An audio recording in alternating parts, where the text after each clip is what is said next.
తనను తాను తగ్గించుకున్నాడు. 3 ప్రత్యేకమైన విషయాలు వినండి. 1, ఆయన దేవుని స్వరూపము కలిగిన వాడై తన్ను తాను రిక్తునిగా చేసుకుని మనుష్యుని పోలికగా పుట్టి సిలువ మరణము పొందునంతగా ఆయన సిలువలో మనందరి కొరకు రక్తాన్ని చిందించాడు. 2వ అధ్యాయము 6వ వచనం ఫిలిప్పీ పత్రికలో రాయబడి ఉంది.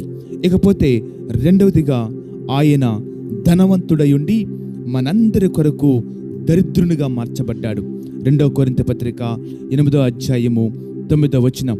ఇకపోతే చివరిగా ఆయన పరిశుద్ధుడై ఉండి పాపులమైన మన కొరకు ఓ పాపిగా మన అందరి దోషాన్ని, మన అందరి శిక్షని సిలువ పైన భరించాడు. 1వ పేతురు పత్రిక 1వ అధ్యాయము 4వ లేఖన భాగం. ఆయన తనను తాను అంతగా తగ్గించుకున్నాడు. ఆయనలో సొగసైనను స్వరూపమైనను లేదు. ఆయన చూడ నల్లని వాడిగా మార్చబడ్డాడు. బొచ్చు కత్తిరించు వాని ఎదుట గొర్రెపిల్ల ఎలాగ మౌనముగా ఉంటుందో ఆయన అలాగ మౌనంగా ఉన్నారు. అన్యాయముగా తీర్పు తీర్చబడుతున్న సమయంలో.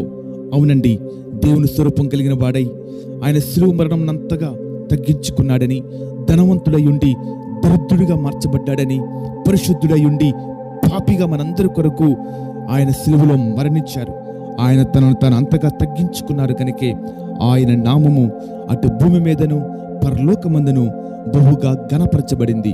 ఈ నామమును తప్ప మరి ఏ నామమున రక్షణ, పాప క్షమాపణ లేనే లేదు.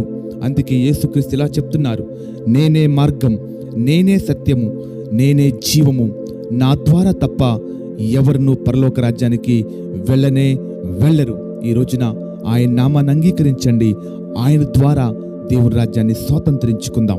ప్రభు కృప మీకు తోడుగా ఉండును గాక. ఆమేన్.